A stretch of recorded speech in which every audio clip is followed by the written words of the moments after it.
Hey yo, yo tout le monde, c'est Marvin et bienvenue sur Strike. Aujourd'hui, on parle pas de bowling, mais bien de l'actualité sneakers. Gros focus sur une marque anglaise, c'est parti. Tout ce que je peux vous dire, c'est que Reebok aime les calculs simples. Je te prends une paire iconique, la star du moment, et boum, Cardi B by Club C. Et c'est la principale intéressée qui nous l'a annoncé sur ses réseaux sociaux le jour de son anniversaire, le 10 octobre. Franchement, quand je vois la paire, si je la vois dans la rue, je vais pas la reconnaître. Mais bon, le résultat est là. Un mélange entre le streetwear avec le upper, qu'on reconnaît bien de la Club C, et haute couture, qui rappelle l'extravagance de Cardi B avec la semelle luisante tout autour. Et le point négatif reste le prix. Normalement, pour une Club C, c'est entre 60 et 70 euros. Et là, tenez-vous prêts, 110 euros. Aïe aïe aïe, ça fait mal au porte-monnaie. Donc bon point marketing pour Reebok, mais pour la collection, je strike pas. Décidément, octobre rime avec anniversaire. Et ce mois-ci, on met à l'honneur un film culte français, La Haine. C'est l'histoire d'une société qui tombe et qui au fur et à mesure de sa chute se répète sans cesse pour se rassurer. Jusqu'ici, tout va bien. Jusqu'ici, tout va bien.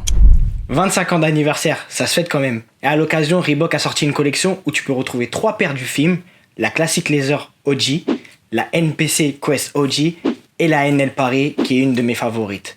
Ils font ça très très bien à Reebok parce qu'en plus de ça, ils ont rajouté du textile, que ce soit des survêtements, des t-shirts, des hoodies et des casquettes.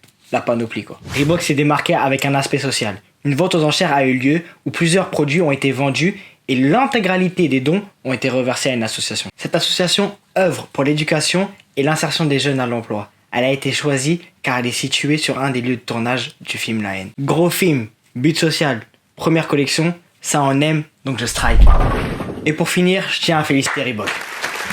Ouais, quand les gens ils font les choses bien, il faut les féliciter. Ils ont fait le plus grand move sneakers de 2020. Carbaye Jean Raymond, qui est devenu vice-président en charge de la direction créative de Reebok. Le book, il est vraiment là. Ce gars, au final, c'est vraiment un exemple. Du travail, de la créativité et de la passion, et on voit vraiment le résultat. Et d'un point de vue design, je surkiffe. Il a déjà fait une collaboration avec Reebok et sa marque Pierce Moss, et franchement, le résultat est dingue.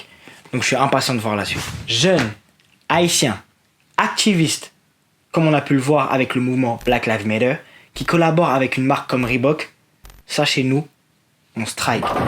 Un petit conseil, l'année 2020 n'est pas encore finie, Reebok risque encore de nous surprendre. C'était Marvin, c'était Strike, à la semaine prochaine.